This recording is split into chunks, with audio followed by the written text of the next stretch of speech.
Welcome to the Las Vegasville podcast, brought to you by Jump Studios, where we cover topics related to everything happening around Sin City, including the social media scene, food, and a whole lot more, with some of the best, most popular accounts around the city, and talk about their success in Vegas and beyond. I'm your host, Philip Zhang, aka Las Vegas Phil. Check me out on IG or TikTok, and feel free to text or leave me a voicemail at 702-551-4445. On with the show.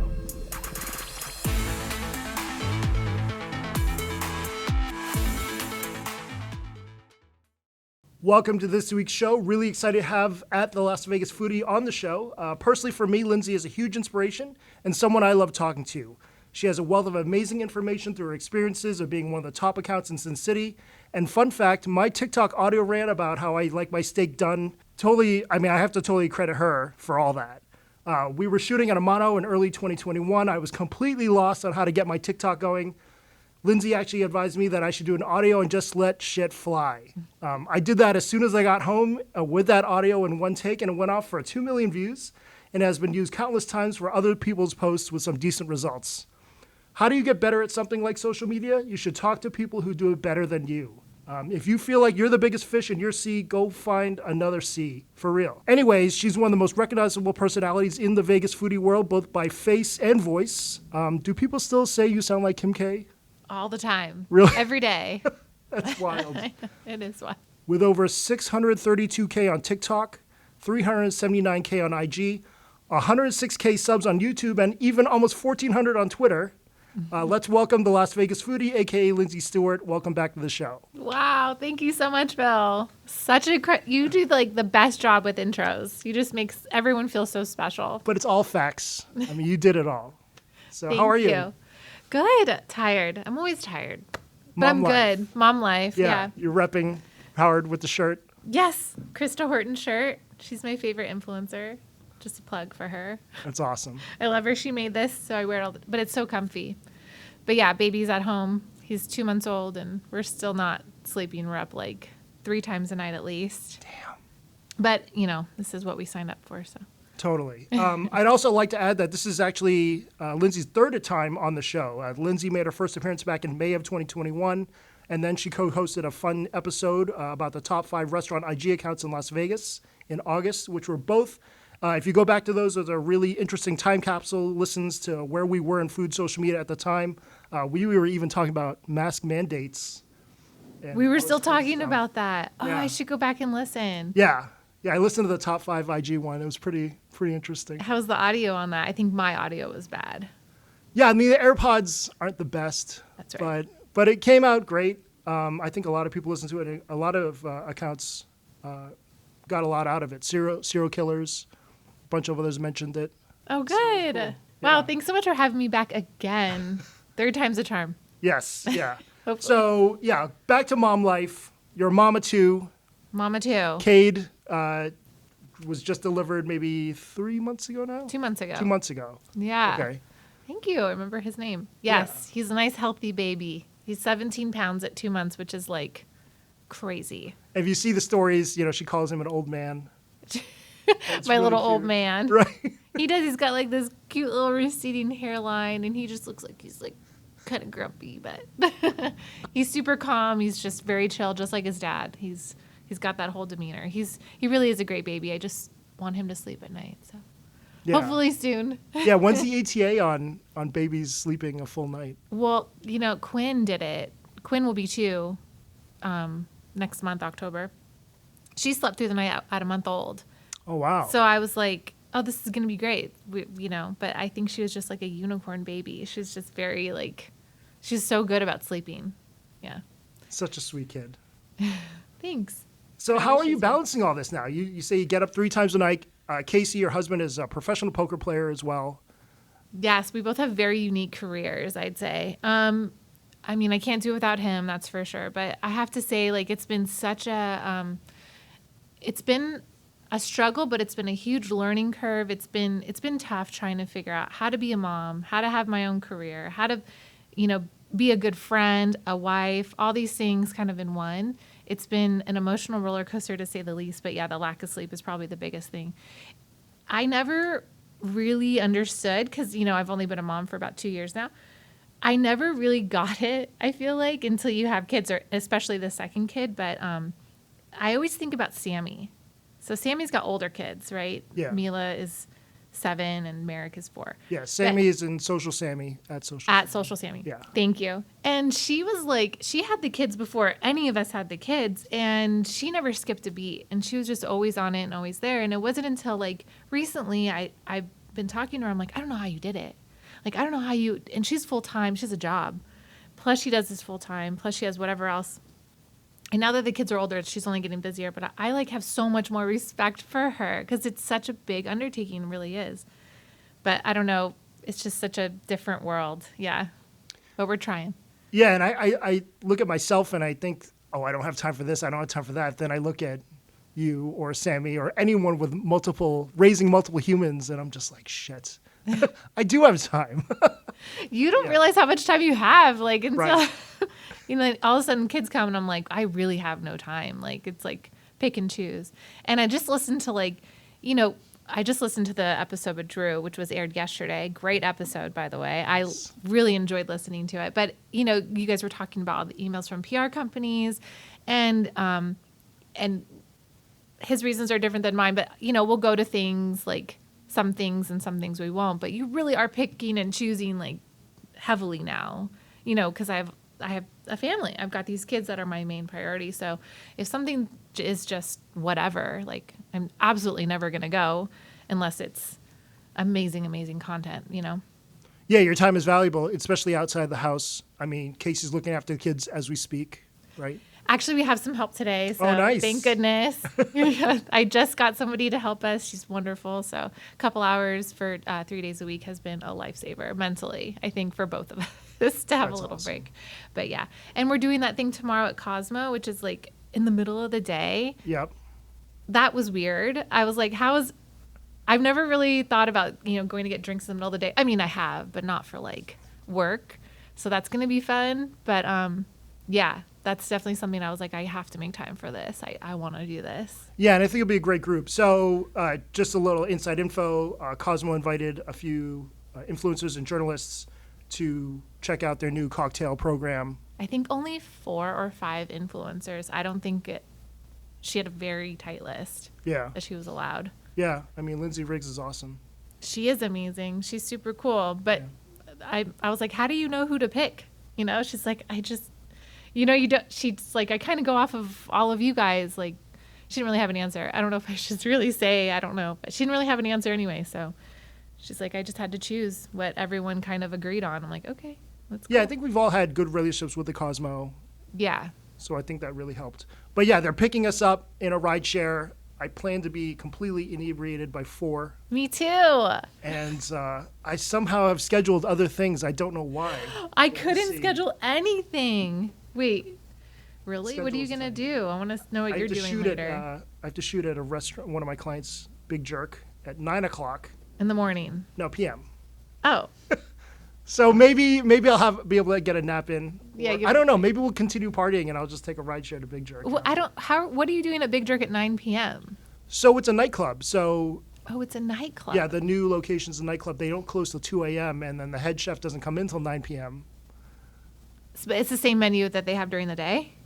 Little different. Okay. Yeah, a little more upscale. Some Upscale. yeah, some crabs, some seafood, maybe some steaks. Oh, wow. That sounds Yeah, great. yeah. I've been dying to go to Big Jerk. I've been telling you for so long. It's my fault. I canceled on you, once or twice It's already? okay. It's okay. I just need to make sure they have their stuff together and the food looks good.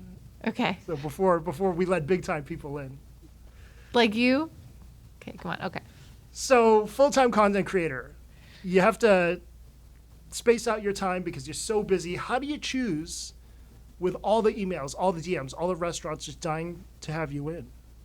How do I choose? That's a really good question.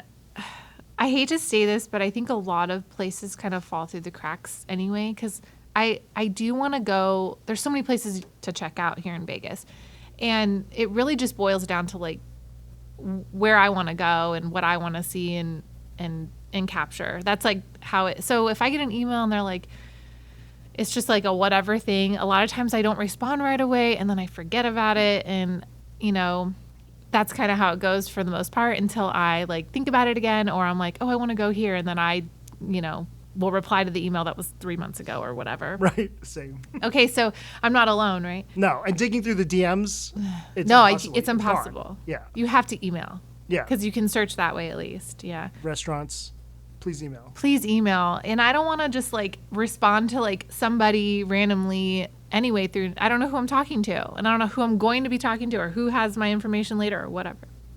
But yeah, actually Drew taught me that too. Send an email. It's just way better, which I totally agree with. Yeah. Yeah. Or get a phone number and talk with them. Oh yeah, I'm like laughing at your phone number. So at the intro of I'm thinking about how you give away your phone number at every episode. Yeah. So something really interesting happened last week. On the phone number, I got an email from a restaurant called Joe's D Holes, which are donut holes. They're located in Long Island. And some fucking asshole ordered 300 fresh donut holes, and they say they're ready for pickup. And they honestly hope this wasn't some sort of a crank order. And it was for my nephew's bris. Oh no, what? Because everyone thinks Joey's D-holes when you're ordering for a bris. But why would they put that on the email or the phone? Just to confirm the got details. What was it? Where was it? Joe's D-holes is located, I think, in Long Island, New York. Okay. Yeah, it's an 848 area code. And he has an email, Joe's D-holes at whatever. I think this is fake. If this is simply a prank, please let us know so me and my guys can go home. Oh, is that what they said? Yeah. I don't see a Joe's D Holes in Long Island, but I'm on Yelp and maybe I don't know. Yeah, I don't know.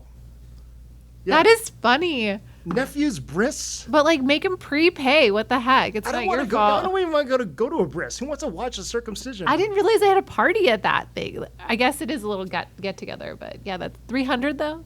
How many 300 donut holes. How many people are there? So I assume 150 maybe. Two donut holes. What? That is the most insane. If there's that many people, I'm sure it's gonna be on YouTube. Like they have to. No, not that part, but the party part. Okay, never mind. Anyway. Don't do that, please, to Phil. Joe's D-holes. I'm very sorry. If I'm ever in Long Island, I'll stop by. No, you won't. Fuck yeah, I will. They're like, you owe us. I'm a huge D-holes fan. So anyways, from the outside, I think a lot of people would probably trade places with you in a heartbeat. All the cool stuff you do, all the amazing videos you make. I mean, is it all a bed of roses? Oh my God, I wouldn't trade this for the world. I love it. Yeah. Yeah, this is the best thing ever. To do something you love and to like get paid and make money at it and like have your own schedule is like, it's huge. Yeah, no, it is. It's the best. And then for people that don't know, what was your last job before you went full-time? Oh, I was a cocktail server at Giada at the Cromwell on the Las Vegas Strip. And it's still one of my favorite restaurants. I'm just so happy it's still there because it opened 8 years ago, almost 9 years ago. And yeah.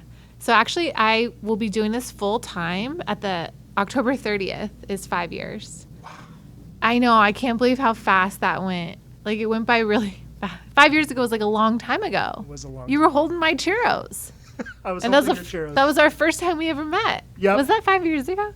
That or was is it 6 years? January of 17. That's pretty good that Yeah, you when remember I first met you and Drew the same day. Vegas Food Baron, shout out to Ed. Ed. Was hosting an event at Green Valley Ranch for Me Gusta Tacos.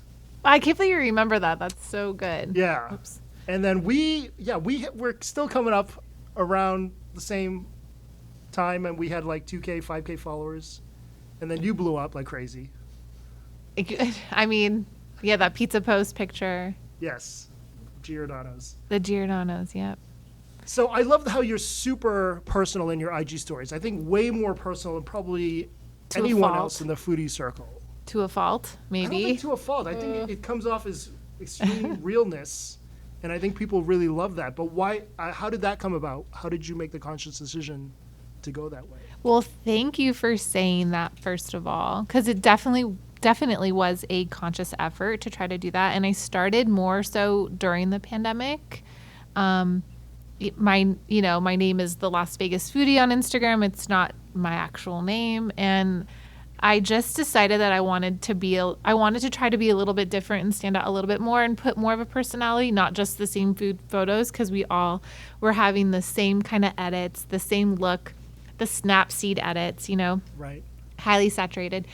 And then we obviously went into videos too, but I just wanted to be a little bit different. But I have to tell you, it was super hard to do it back then, to get on camera, because you're like looking at yourself, critiquing yourself, and no one just like likes to put their face on there. But it's still hard to this day. Like, I still get nervous, and sometimes I'm just like as much as I want to not do it, like I don't want to, like, you always want to look good, right? Like, I always feel like you want to look pretty and like have your makeup and your hair done, but like that's not real life, especially now with mom and kids. I'm not sitting there putting makeup on every day. I'm not doing my hair every day. So I think that got even harder when I was like, no, this is just me, like, no makeup, no hair, like in my same shirt for 12 hours that I, went to bed in. Like, that to me was really, really difficult to like do that. And it's still hard to this day. But yeah, so I started doing that because I wanted to like differentiate myself a little bit more than, everyone else. Yeah. And I think it's totally worked, because although you may feel like you're the only one in this boat, but there's probably so many people that follow you that have been in the same situation or are currently in the same situation where they're raising young kids. And you've gotten a lot of input on a lot of things, from products to changing diapers or diaper brands, things like that. Lots of diaper talk on my The DMs must lately. be crazy. The DMs are fun. It is actually a lot of moms relating, and dads too. Like, I'm actually surprised that people chime in like they do, but sometimes they say stuff and I'll even be like, I don't know why I just said that. I'm so embarrassed. But I have a lot of people who are like, no, I went through the same thing. Like, this has happened to me. And there's a lot of people who are like, yeah, but now my kids are 20. Like, you still think about these things even though your kids are grown, So it's been fun relating to a lot of people like that, because I don't know, it's just so new for me being a mom. Yeah. I think it's awesome. Thanks, Phil. So one popular topic that among creators has been the stall for many big accounts with the lack of growth and performance of posts, specifically on TikTok. Any opinion on that? Oh, I just feel like we're all in the same boat right now. Like, it's super, all of a sudden TikTok has got really weird, and like it's just not as easy to grow like it was, right? Yes. Yeah, maybe we were just fortunate at that initial wave of massive growth. Yeah. We should just be happy that it happened. I know, but like also you don't want to have like all this huge following and not have that right engagement, It's like you don't want to have under the 10,000 view mark. Like, for me, like that's like what I strive for. I want every video to be at least that. Yeah. Right? Like Tal said, she's like, I need that K. Right? You have to have that. But yeah, so I think it's been challenging for everybody with TikTok. I think they want you to use it more. I think they want you to post more than once a day. And that's how it was in the beginning, I think. Because I remember Ashley at First Date Guide, she was the one saying that she was posting at least 3 times a day on TikTok. And she blew up. She's got over 1 million followers now. Yeah, 1.4. And then I remember for a while we were just doing 1 a day. And to me, that's like all I can physically put out, if that. It's been really difficult to keep up with TikTok. But I think that's what they want, is like 3 a day. I don't know. What do you think? I think so too. I think the frequency definitely helps. I mean, you look at someone like Raina is crazy. She posts like 30 times a week. Wow. Las Vegas blogger Andy can walk down Fremont Street and find 30 pieces of You're video right there. She can. She's good at that. But in order for us to do it that way, to do 1 to 3 videos per day, our content would have to be totally different. Yeah. Well, and it's like the Instagram, right? Like, I found that like doing that 7 to 13 second video clip using sounds was like, that's what Instagram wanted for a long time. And it might still want that. But there was a month where I was just posting 3 a day of just that. And I had that crazy growth. And I'm wondering if like TikTok is trying to compete with Instagram in that regard. Like, they want you to do that too. But I don't know. It's just like, who knows, right? They don't really talk about, they don't have those classes for us.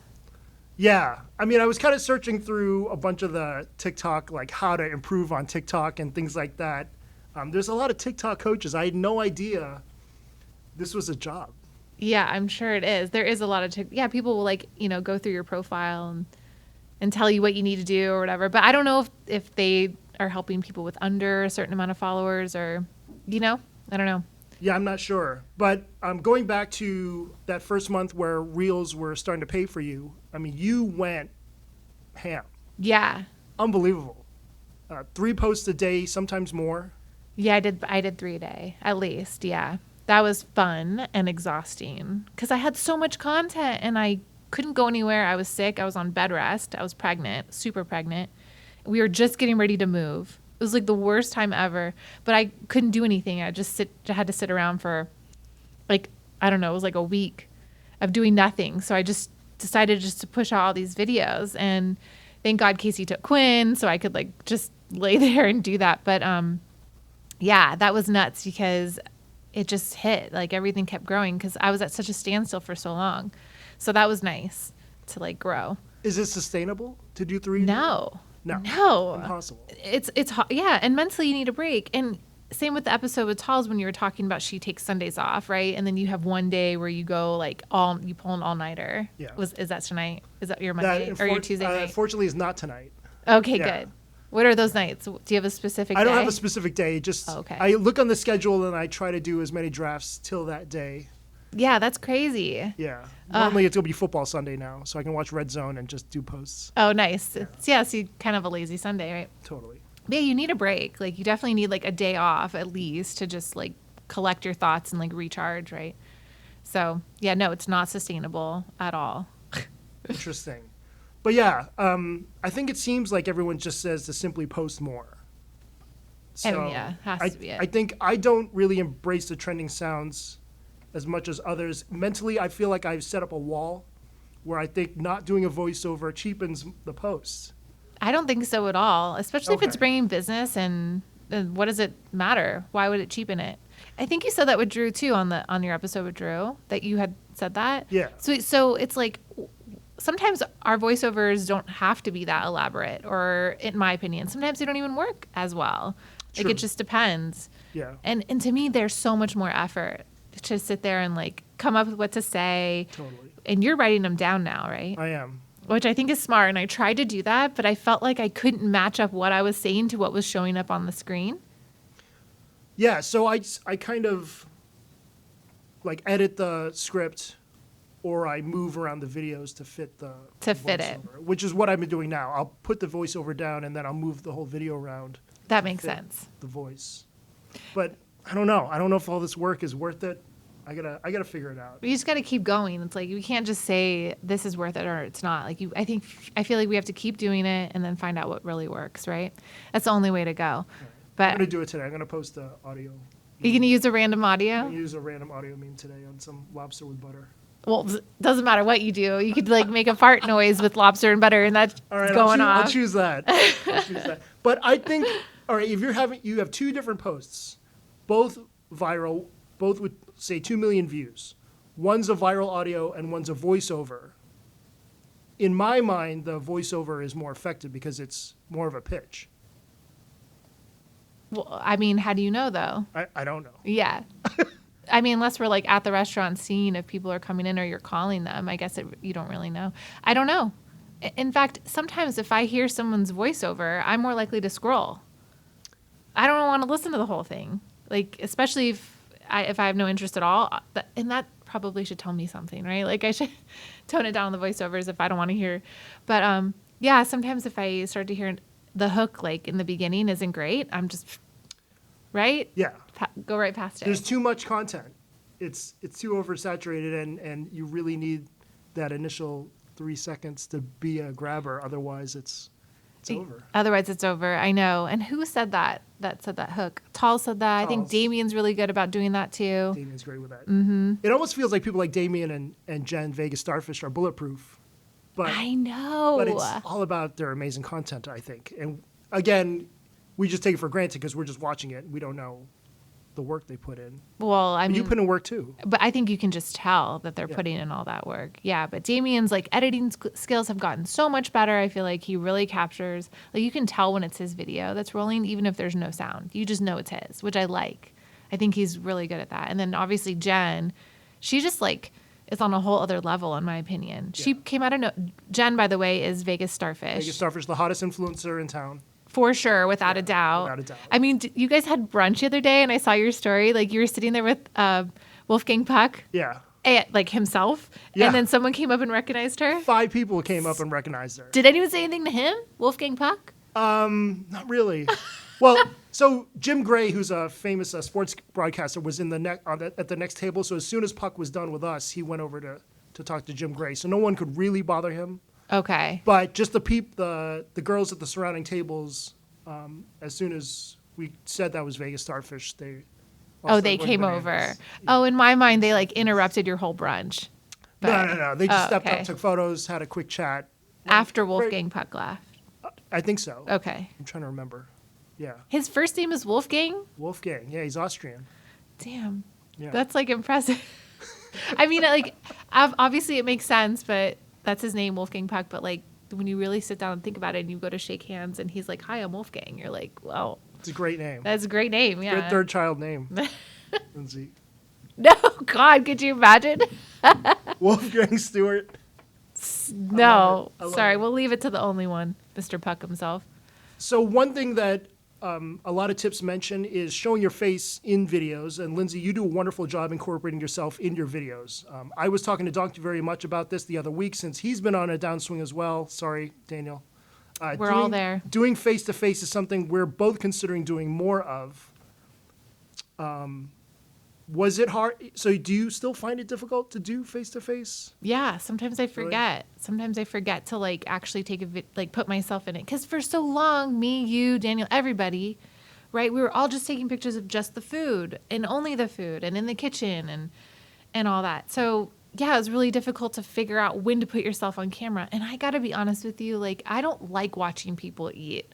I don't like watching people put it in their mouth or whatever. It just kind of makes me uncomfortable. Maybe I don't mind because I do this on my videos. Like it's the easiest way for me to put myself in my video is when I'm about to take a bite, but I don't like showing myself chewing. It's just the initial, like, Right. that's it. Like it covers that and then we're done. You know what I mean? For me, but if I see people put it in their mouth and starting to chew, I'm like, oh, scroll, get out of here. But the hardest part is trying to figure out where and when to put yourself in. And then you had the episode with Norma. I was listening to that.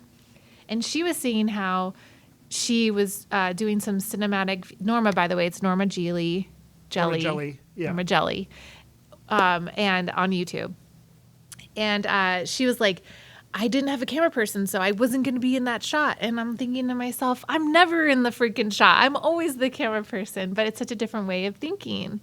But yeah, 100%. Although you probably get recognized more than anybody, and you never put yourself in your videos. People still come up to you and say hi and right all the time. Yeah. But, it's a bald head. It's a black frame glasses. I look like a thumb. You look like So, a no, you That's what my wife don't. says. But yeah, it's But that's pretty amazing, right? Yeah, it's so cool. I don't know if like you need to, but Well, just on the content side, I don't know, to change it up. I think what would you do? there's a lot of things you could do. Going live. I never go live I never go live either. Where would you go live? anywhere. And then what? How do you take content? That's right. That's the other part. That's the reason why we don't go live, because should've we gone- need our phone. Yeah, that's true. But Vegas Starfish, she has 2 phones. She says she walks around with one and she takes content with the other. Like she'll be live on one and taking content, which is so smart. Yeah. But Yeah, Brandon from Vegas is the same. He's got 2 phones. he just got a second phone. I saw that. Yeah. So that's The IG interesting. story phone. The IG story phone. And these phones aren't cheap. I guess you can find like a older phone and just go live with that, right? Yeah, Like, you don't I need a picked new up one. an XR. XR. I needed a third phone. Third phone. Yeah, Let me it was- see. It was $230. Empty I don't have it phone. with me. It was just for a couple extra accounts. Oh my gosh, are you serious? Yeah. So how many like pictures and stuff do you have on that phone? It's all in one cloud, so it's all the same. So you have 3 separate clouds? Same cloud. 3 You- phones. Oh, that would never. I'm already full. 2 terabytes on my cloud. I'm still shooting in 1080, so I think that's the big difference. I think that's what you said before yeah. too. And maybe I should be shooting 4K. Maybe these are all things I need to consider. I mean, change up the post. Let's think about Damien's post. Like Damien, by the way, is at Hooked LV, which I don't think I said earlier, but his videos are crisp, super clear, and they're beautiful. And I'm wondering if he's filming in 4K, but it takes up so much memory. You're right. Yeah. It makes a difference. Yeah, ask the Jump office. I mean, they Jump, have what do you say? multiple drop boxes of 4K videos. How do How you many? even manage all this shit? Yeah. So what do you think? Those are worth it to shoot in 4K? Yes. Yes. So I think we talked about this a couple months ago, and you said it was important because as technology gets better, and the videos get worse, 4K will hold up better than 1080. My 1080 is going to look like VHS That's true. in like 3 years. If not, if it doesn't already. But I think so. For a while, I think you had said this, and I agreed that Instagram kind of compresses everything, but I don't think that's the case anymore. Because sometimes we'll see videos that I'm like, "Holy crap!" It feels like you can tell reach right through away the that it's a phone. newer phone. Yeah. Oh, the newer phone. Yeah. Think that makes a difference. I still use a 12, and I can definitely tell when it was a 13. I still use a 12 too. Yeah. Did you get the I did. 14? It comes in less than a month, Me too, mid-October. Yeah. Did you get the biggest one? of course. Yeah, I have to. Did you choose purple? Yes, did you? So I had to get You did? Ayumi. My wife Ayumi was on the fence of getting purple or not, so I just ordered a purple anyway, and the other one was white. Oh, fun. So I One guess of you. I guess mine's a white. Okay, and she'll take the purple. Yeah, And Casey has the black. It looks nice too. yeah, He just got it. yeah. But $1,700, whatever. Yeah, I think. Well, I'm like, why was mine 2,000? But I think I got AppleCare, and then Oh yeah, AppleCare. I. Has that worked out for you? Did you ever need to? No, but I just want it, and my husband thinks that it's the biggest scam. He doesn't agree. Casey is like, no, don't get it. But what if? I don't know. Yeah, I never got an AppleCare, but I do respect people without a case. I feel like they're living. It's like driving without seatbelts. Oh my God, why would you ever do that? Why? Jay's over there is like, he's like, I do it. $1 million of Jay the ruler Oh, okay, that makes sense. leaves it uncovered, living on the edge. You are so living on the edge. I like the little pop thing too. Like this has a loopy. I love the loopy. It's just like, I don't know. I guess when I'm carrying a baby and like a kid and all, it's just like nice. Gotta have it. Yeah. Yeah. Shout out to Loopy. Okay. Other ideas, people suggested creating a series or making a whole account of it on a series. Stephanie Grime, who has 1.5 million followers on TikTok, blew up by buying unclaimed mail, and which has never stopped. I mean, it's just an ongoing life series. But perhaps something like that might be cool. Daniel Leo did like a Cheap Eats in Vegas series. So maybe something like that where I could do the fanciest sushi places or something. If anybody should be doing a series like that, it's you, of like your top 5 this month, because you eat at so many freaking places. And I'm always asking you, Phil, like there's a lot of times where I'm like, what do you think about this? Or where should I go if I'm in this part of town? Like I ask you what you think, because you've got this, it's like you have like an encyclopedia of places that you've been through Yelp and because you've been doing this a lot longer than all of us. I feel like you and Emily, Tony, who else? Tazine, Paul, Bailey, Yeah. All those guys, Amy, all Linda. those Yelpers, yeah. Yeah, I feel like you guys have been around. You were the pioneers of it all, So yeah, if anyone's doing the best of anything, no offense, Daniel Leo, but it's not you, it's Phil. Phil needs to do that.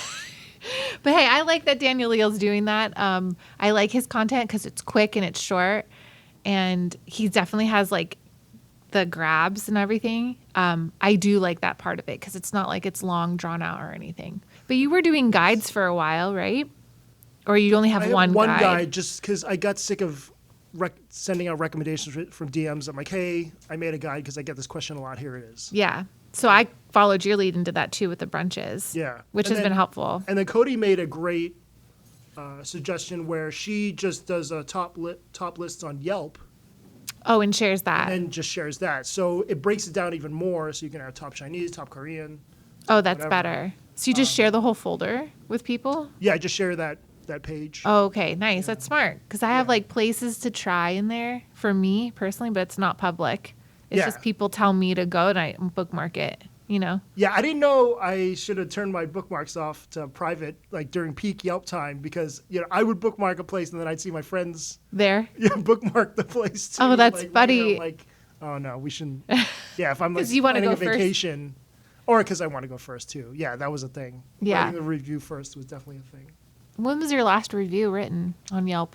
I think it was 2019. and to this go is back and terrible. look. I wasn't, maybe I was still elite, but Yes. a gardener gave me like $200 off to write a review. Wow. That's why I nice. did it. That was the last one. Maybe that 200 was the last bucks. one. What did you get done? Oh, just cleaning up a whole bunch of shit. Oh, okay. Yeah. Sorry. Yeah, but he knew I was elite, and so He knew. yeah, because normally he used you. offers only $50. So Dang.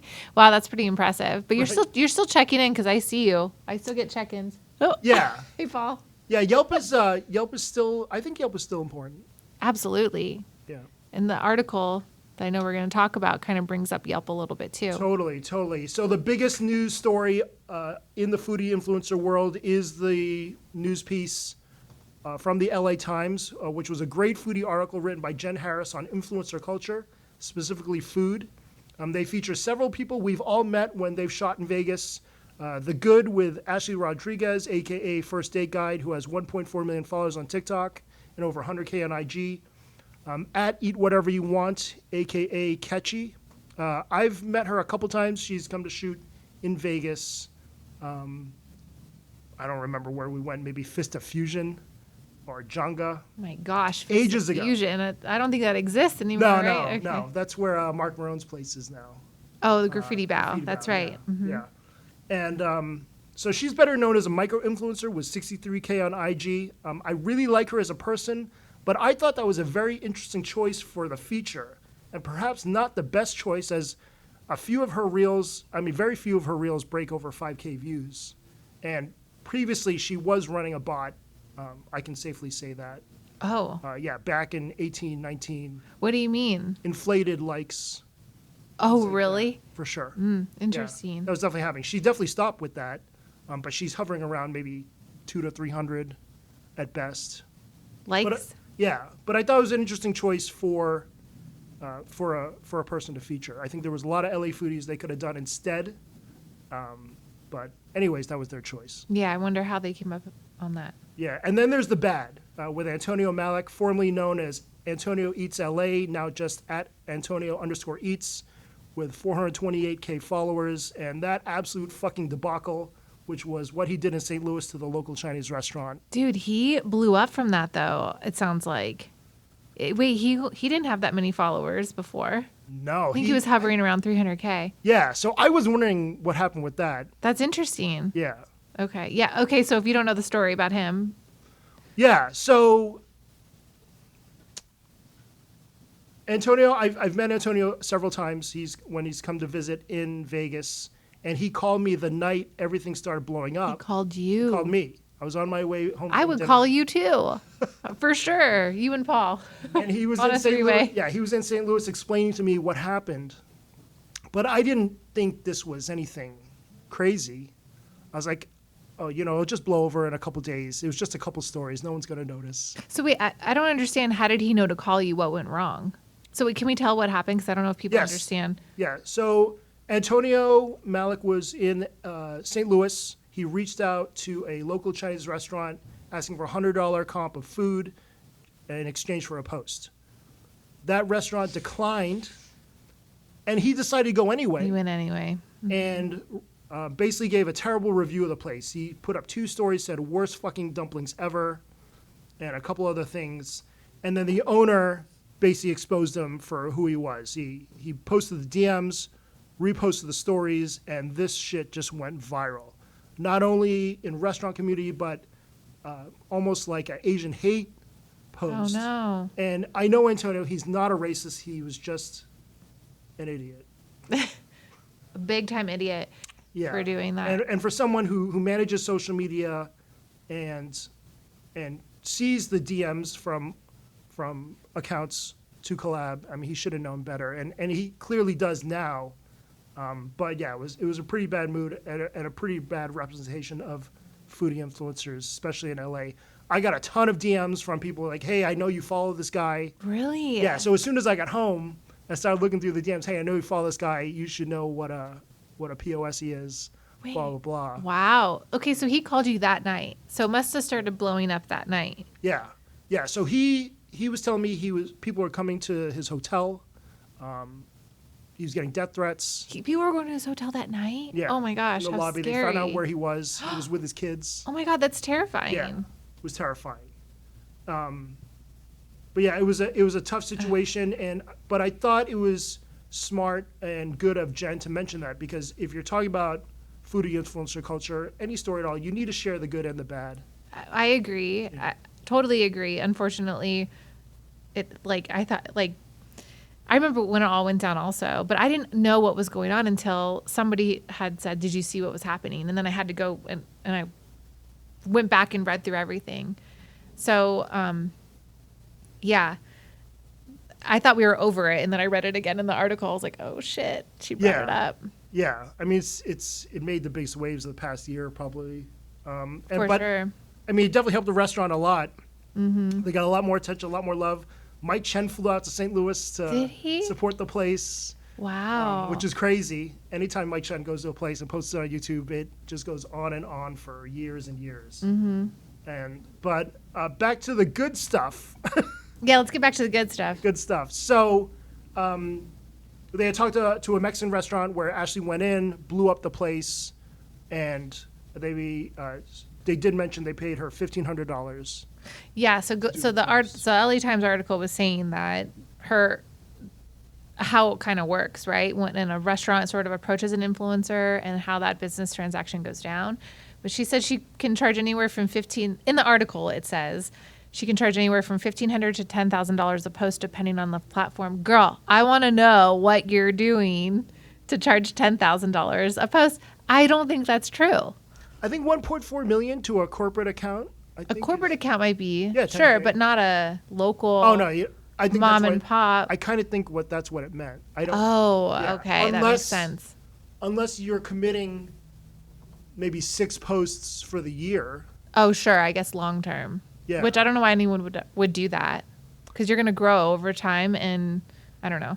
You just might not. What if something happens and changes with the restaurant that you don't like, or I don't know. You know, you're committing you're kind of locking yourself into that for.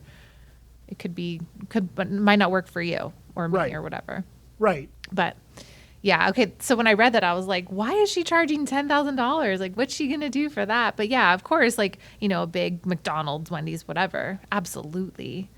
I mean, I would love to get that. Yes, please. But I've never been able to say I could charge $10,000 a post. I haven't done that. Hopefully. Sooner than later. Right. I think that'll Hopefully happen. one day. That'd be great. Yeah, we'll do a podcast all about it. Oh, that would be awesome, because no one's talking about that. I mean, no one really talks about how much money they make, which no one really does in the real world anyway. Like, you don't go around saying, like, yeah, my job is, right? You're a CFO or CEO of a corporation or whatever. No one's talking about money. You don't really do that anyway. So, Yeah, I think that's a really bad move. Mm-hmm. Maybe close friends, like we talk about that, but it's not something that. we're not talking about yearly, but yeah, we're talking about per. Yeah. Yeah, we'll compare, of course. Yeah. Because it's like there's nothing else to compare it to. You know, there's no like scale. There's not like this is what we should be charging. And no, everyone's different. Everyone's engagement's different. Everyone's likeness is different. We're all different. We're all like our own entity, you know? It's still wild. It's still so wild. It's so fun. But it's weird because it's like, so this article, you know, it's very exciting because it's LA Times talking about this, which is like, finally, we're getting like recognition for what we're doing. Because, yeah, this has been a big thing, especially since 2020. And since 2020 happened, this is when I feel like the big turn came for everybody, because we've been doing this for how long? Not making a penny. We weren't making pennies. The only time we could actually make money is if we were running an account for a restaurant. Yeah. It wasn't like people were coming up to us and asking for ads like all the time, right? But for whatever happened, 2020, I remember everyone lost all their clients, right, in 2020. And then it was just like a couple months during that time, or like right after it happened, people were just rushing back to all of us. Please post for us, please, for free, which we all did, because we're like, we don't know what the hell was going on. We don't know what would happen. But it's interesting how everyone dropped us, yet asked us for so much. It's like they saw the value, but then didn't see the value. And do you know what I'm trying to say? Like, it felt very strange. But anyway, that's the turning point, I felt like. And so this article really shows that, like, yeah, we can bring people to restaurants, right? Yeah, lockdown really helped all of our accounts, to be honest. Everyone's sitting at home. We're turning up the post twice a day at least. A lot of takeout places blowing up. I know. I feel like I missed out. I really wish I got on that. But I was so sick. I was so pregnant. Couldn't look at food. There's posts that I go back and look at from 2020 that I still get sick. I'll get nauseous. Like, I can't look at it. For Yeah. example. No, I don't even want to say. Okay. Like, I can't. It's not the restaurant. It's just whatever it was made me feel gross. Like, I couldn't have any sugar. Made me sick as heck. And I love ice cream. I love candy. Ugh. Anyway. So one restaurant in this article, who is a Michelin star restaurant, says restaurants operate on tiny margins, and we have payroll, insurance, all those things. And you're asking us to fund your Instagram story content. It's just not right. Yeah, that made me cringe. I'm just like, I don't think they understand that if you had an expert kind of fielding the requests, you would see that you'd be able to weed out the ones that will actually help your business, gain followers, gain traction, gain foot traffic. And for them to just feel like they're helping the influencer oh, I know. That is kind of, bugs me. yeah, It's ignorant, isn't it? they're ignorant. It is ignorant. And it bothers me because you're going to want to put money into a business to make money, right? You need money to make money. But by saying you're just giving us story content, like, it just makes me want to, like, screw you. I don't want to help you. We do so much work for free as it is. Like, we'll go out there and help each other out, and we go out and help a mom and pop or a brand new business or whatever we can. We'll try to, like, it's like almost like, we're not lawyers, but you know how like lawyers have like pro bono work they have to hit, like their quotas or whatever. And just like how we started, we paid for everything. We didn't get anything for free. We wouldn't even get free food. We would just pay for our own stuff and post it. So yeah, if we're going to like take the time to do that, like I know restaurants that appreciate it, that would really appreciate to have us in there. And I'm not going to waste my time on somebody who doesn't care about us or treats us like that. Like that's not nice. It's not fair. Yeah, I think they just don't understand how powerful social media could be, and perhaps they don't have anyone to consult. And maybe they had a bad experience. You're right. Yeah. But yeah, absolutely. Having a professional, somebody that knows how to field the work and like you said, like look over people's pages and see if they're legit, that they posted more than once in a year or a month or, Right. you know, like, yeah, like taking a look at all those things and like saying, okay, this person's worth it. And also like, don't ask to come in on, bless you, someone just sneezed. But like, I still run Creamberry's Instagram account. Well, it's me and the owners, right? But don't ask to come in on a Friday, Saturday, Sunday, please, like during summer when it's busy. Like it just doesn't work. There are peak times, you know, in restaurants, and we can't just say, oh yeah, tomorrow, come on in at, noon. It doesn't work like that. Yeah, and seeing the other side of that, being the social media manager, it's so cringe. They mentioned in the article as well, like so many of the micro influencers and how they approach the restaurant to do a collab is so annoying, so ridiculous, and very unprofessional. And we see that all the time.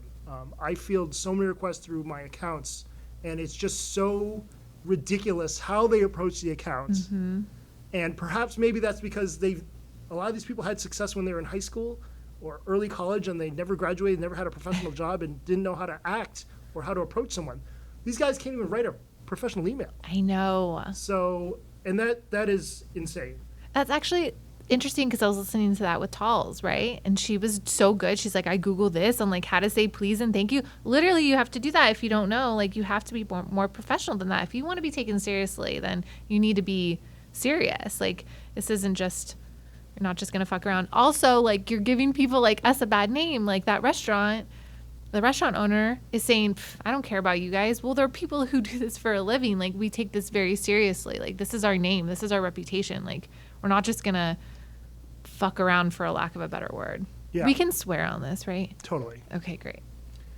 Yay. So I love the DMs when they send a DM complete with all the information on their TikTok information, all the pertinent social media information. That way I can make a better determination on should they come in. I can look through all the channels instead of just saying, hey, I'm going to be there in 2 hours. Can you take me in? Yeah. Or tomorrow. Like, Yeah, come it's on. bullshit. I hate when people do And that. unfortunately, it's a lot of the LA influencers offense. I know. taken, Or it's but- kind of last minute. Yeah, it's crazy. They should know better, too. Yeah, I don't know how they operate. If that's how they operate in LA, that's fucking wild.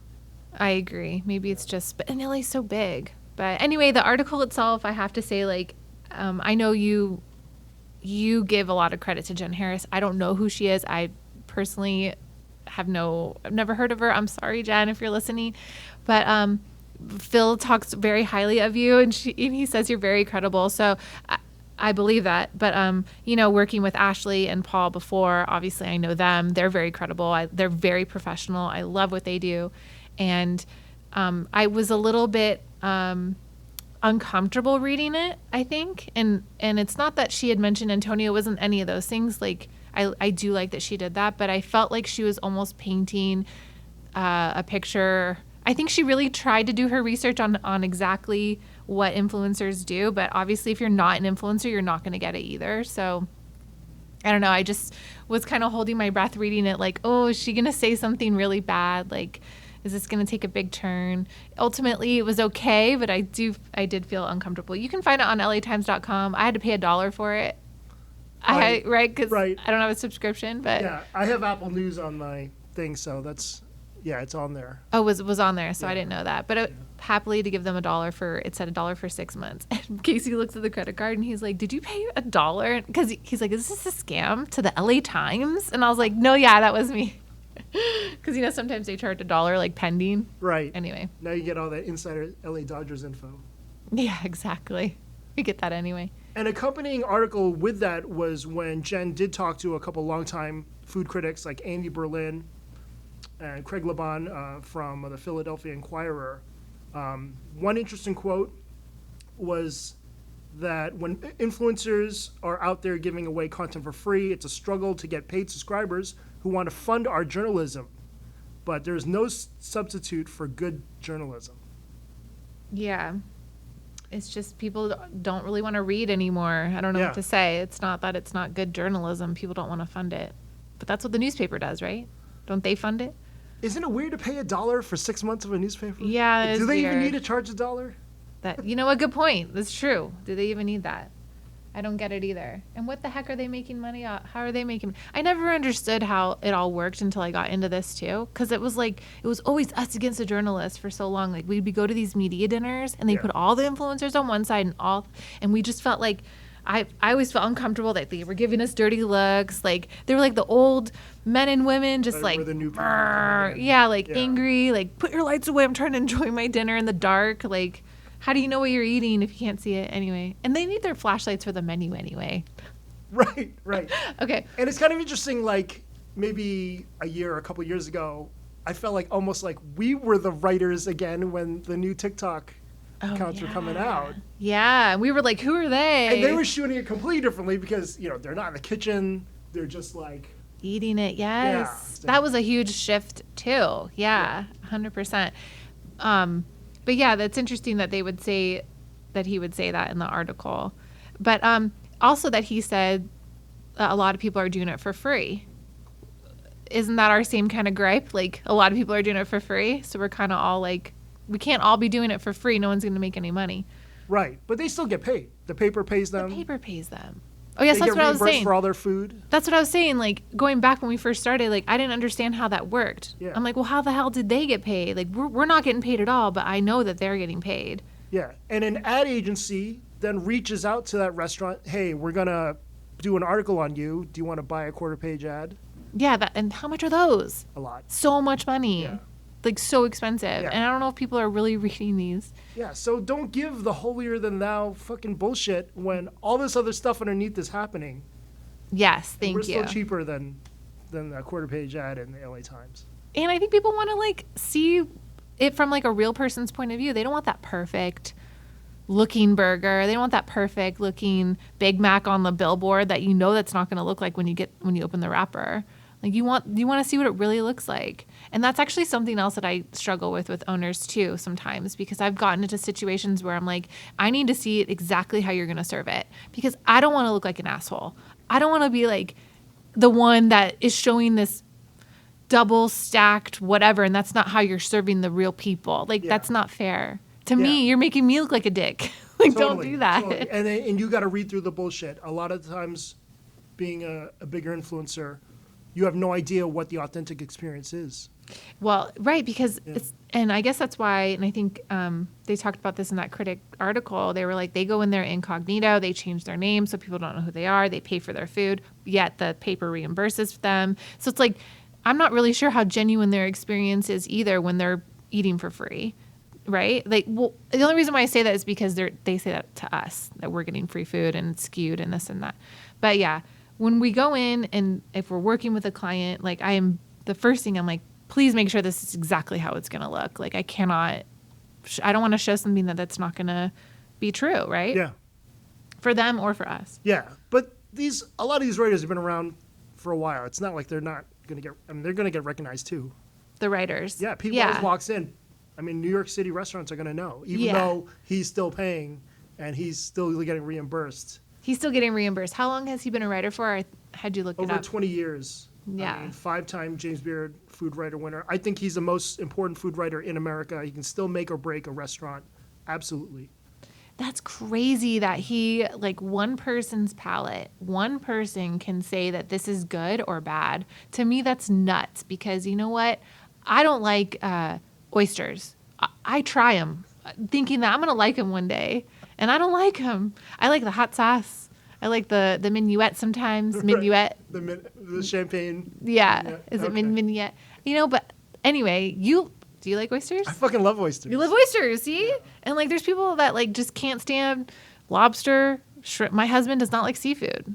I don't know. It's just like, how can one person say that this is good or bad? What was the platform? I mean, New York Times. Yeah, I mean, there's not many people with that platform, and I think that's the reason. Yeah, that's true. It's just like a tunnel vision. Like it's just one.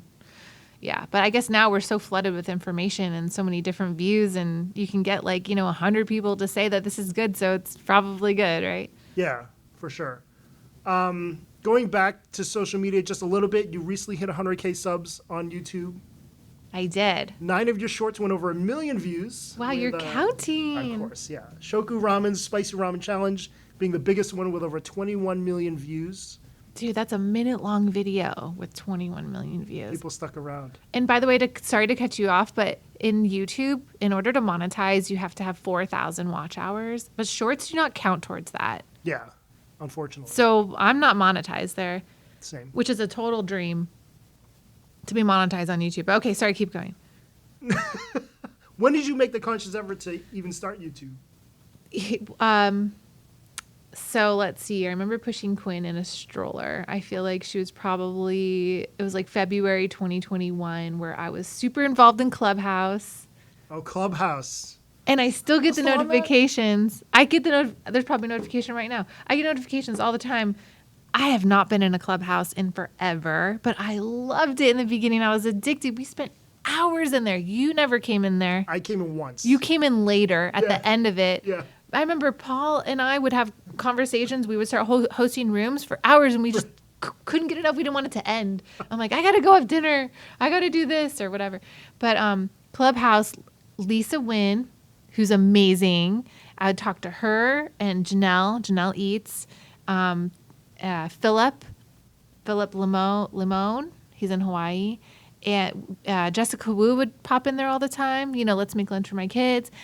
It would be like all these amazing creators, and Lisa really popped off. She started posting shorts. I think it was November 2020. If not, maybe it was November 2019. She has over 2 million subs on YouTube. She blew up super quick. She's the pioneer. In my opinion, she was like the first one to actually do it. So she was talking about how she's doing it and just her strategy and it was so, I couldn't get enough. I had to listen. So I don't know. I just started doing it then. So I started doing it about a year ago, I think now, because the Shoku Ramen short has been up for a year and it's still popping off. Yeah. That's the best thing about YouTube. The posts just really never end. It's great. Yeah. It's so nice. People hate me though. How do you waste all that food? I can't, but I'm like, I'm not eating that whole bowl of ramen and suffering. Okay. That's just one bowl of ramen. I mean, haters Calm are down. everywhere. Every social media, like the Golden Steer Caesar salad one. Oh my God. People are I like was going through the comments. Using- Holy shit. That drove me nuts. I like literally was going through every single comment. And I was just going crazy. And Casey's like, get off. Turn it off. Like, it's enough. You're never going to win. Like, stop trying to fight people who, like, it doesn't even matter. But I really enjoy reading the comments too. I really like it. I like what people have to say. I think just recently I started laughing more instead of like reacting more. But the comments are great. Like, they help. They help the video. Really? So comment I away. never look at the YouTube comments. Why? I think I replied to a couple of yours. I know you got others to do, but that's how you connect too. That's how you like connect with your audience. And I don't know, Okay. Maybe I'll do that. spend a couple hours. I think people say that it's not really worth your time doing that. And also like DMs, people say that's just not worth your time. Well, DMs I think are worth it. Absolutely. You would think, but there's Yeah. a lot of people who teach courses. A lot of people say that it's just not worth your time to even go through the DMs. But when my favorite influencer, Krista, is like responding to me, I am so stoked. Yeah. And so like I will respond 100 times to get one reply. So what does that say, right? Yeah, I love responding DMs. Comments, yeah. I know, not so much, Yeah. especially if they don't follow you. Then I Yeah. don't really want to respond. But if they follow me, then yeah, more likely to respond.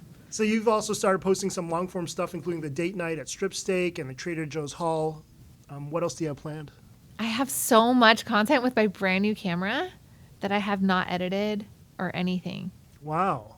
It's just sitting. Can't wait to see it.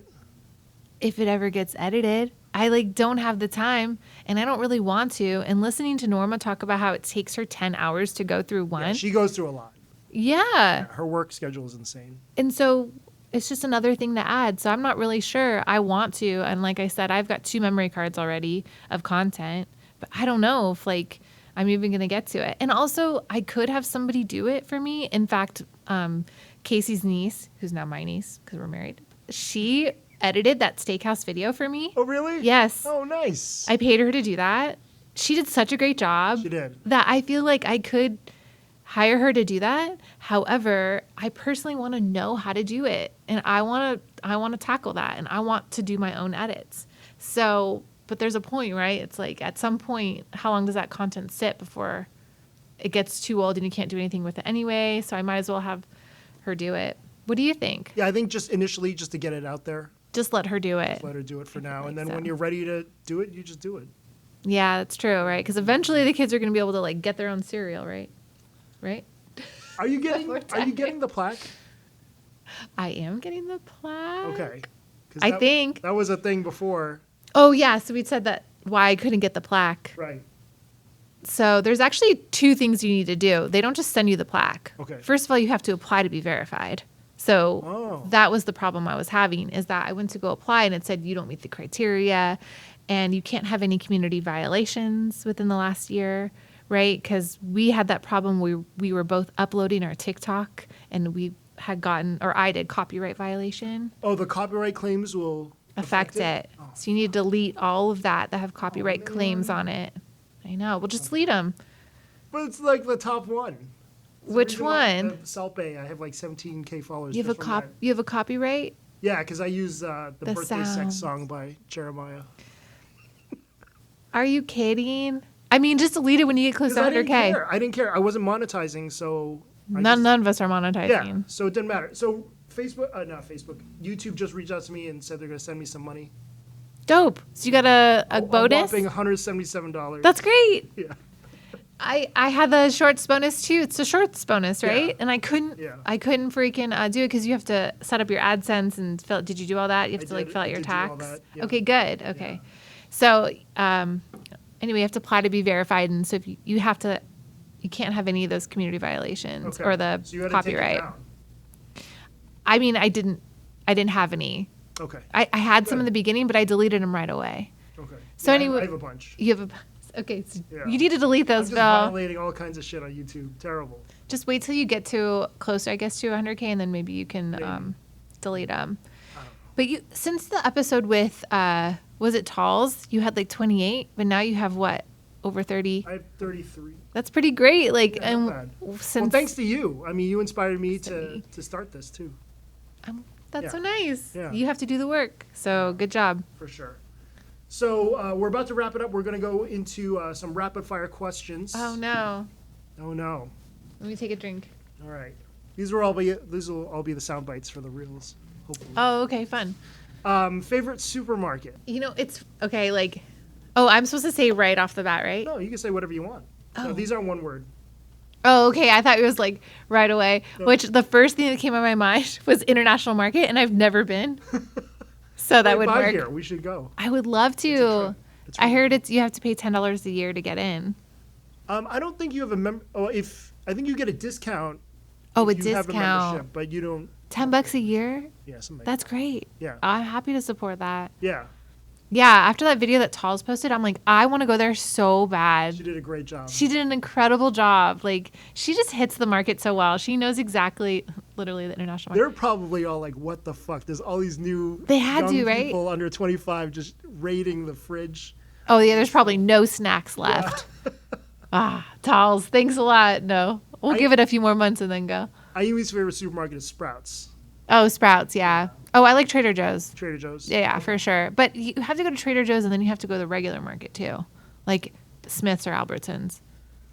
For me, like You need they to don't go to have Sprouts for everything. certain things. Yeah. Yeah, but I love like all how they switch everything out and yeah. Let's talk coffee. What's your go-to Starbucks order? Oh well, it's the nitro cold brew for sure. I love it too. It's Yeah. like what, like 5 calories? It's not Yeah. even. And it's not sweet. I hate the super sweet stuff. Same. But I've been getting the pumpkin cold foam. Oh, it's so good. Just adds a little bit. But yeah, and it was also the Starbucks strawberry acai refresher. Okay. I haven't had that yet, but I do love the nitro cold brew. That's my go-to. It's like drinking a Guinness in the morning. Yes. Yeah. Well, that was a really good Yeah. description. And with your super busy life, how much caffeine do you actually take throughout the day? Lately it's been like 2 cups of coffee, which is a lot for me. Usually I don't finish one, like I'll have half, but it's been about 1.5 to 2 cups. Okay. But I'm still breastfeeding and pumping and all that stuff. So there's like, don't consume too much caffeine, but everything that I've read and my doctor and the pediatrician all say that it's fine. So Boom. Mm-hmm. You've been gifted $500 to spend on a food delivery app. Where are you and Casey ordering from? that's funny. So the first thing when you said $500, I was like, Joel Robuchon, because I want to go, but I don't want that delivered. I've never been. I Can want you to. imagine if they deliver that? Who knows? I want to go. They would need multiple people to deliver the course. You can't have the whole thing. Yeah, you need it one by one, right? Yeah. Honestly, it's probably Pizza Rock. We love Pizza Rock, and $500 I feel like could go really fast there. But that's with alcohol too, right?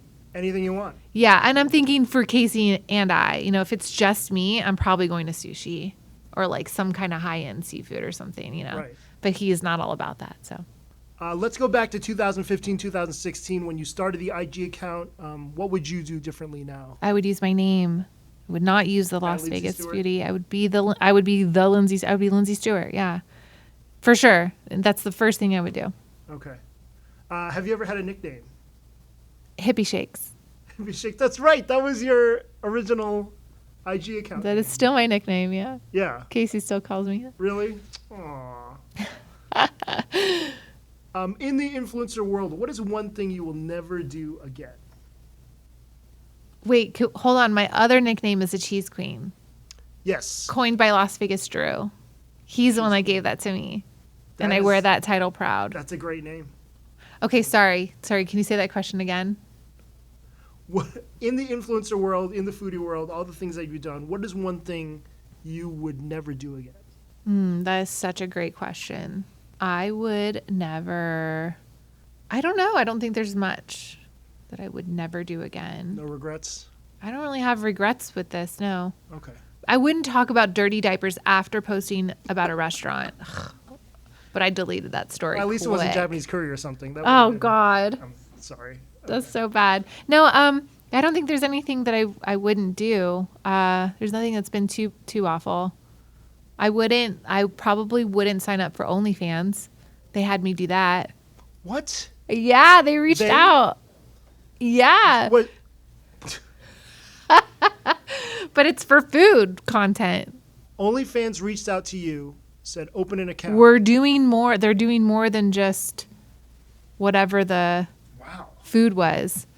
Shit, I better go back. Okay, and I look. think I wanna make sure remember that was some of OnlyFans. these I posts think it where was. you and B and Sammy were talking about OnlyFans. It was, this right? during that time during Yeah, this, it was that summer. because I didn't know what it was. I didn't know what OnlyFans was, and then somebody, it was OnlyFans, and somebody was like, "That's like people pay creators for like sexual things," and I was like, "What?" They didn't say anything. It was like they're trying to change their. I had a phone call with the lead marketing and like some other dude that was way up high in there, and they were like talking about a Zoom call, and I was like, "I don't know what you guys want," and they're like, "We just want you to post like your regular food content," and I was like, "Okay." And then I started talking to more people, and Casey was like, "No." I'm like, "No, I'm not like stripping or anything." Right. So anyway, yeah. Interesting. So Yeah. You went and had a talk with them. So were they offering you a better cut than the average account? No, I don't know. Oh, that's weird. Yeah, I don't remember it being like it got like that bar, but my name's reserved on there, which is weird. So there you go. Just so you know, so that people can follow it Yeah, there's nothing hopes. on there. in hopes the Cheese Queen posts. Right. Okay. Couple of cheese wheels. I don't know. What's your favorite restaurant in Henderson right now? Oh, I don't want to keep saying Pizza Rock. Okay. No. Well, I don't want to keep saying that. I know it's here. I love Pizza Rock. We love Hank's at GVR. We love to belly up to that bar, which we just talked about. We're like, what are we going to do on our next date night? We're going to go belly up to some bar. We love doing that. No kids, obviously. But they have such a great happy hour. And then for breakfast, it's Original Sunrise Cafe. Have you been there? I haven't. Oh, my I God. can never rally for breakfast or brunch. Oh, yeah. You're just like that. It's terrible. I'm like, you want me to be there at 11 a.m.? You're like barely waking up. Their Benedicts are incredible. But right now I'm addicted to Coffee Class. Their food is so good. It's underrated. Like I just had a Caesar salad, but their Pop-Tarts. Yeah. Okay. All right. That it? And then finally, what of all the stuff you've done in the foodie world, what is your proudest accomplishment? Oh, there's so much. Okay. My proudest accomplishment. I mean, truthfully, it's just whenever a business gets busy. Whenever I get a message from a business owner that says, "Thank you," that to me is the biggest accomplishment. When they reach out and they're like, "Thank you so much. You've changed our lives. You helped us so we didn't lose our restaurant," or whatever. In fact, I'm going to cry thinking about this, but I just did a post with Leah Lana's Bananas, who's like the cutest banana stand. It's just a cute little banana. She gave me a gift card for the baby, and I'm going to cry because I've never had a restaurant be so generous. I didn't, it was free post, but she was so thankful. Oh. And I don't know, when you think about like my family, really, that means a lot. So I'm a banana fan forever. Leah Lana's Bananas. Thank you.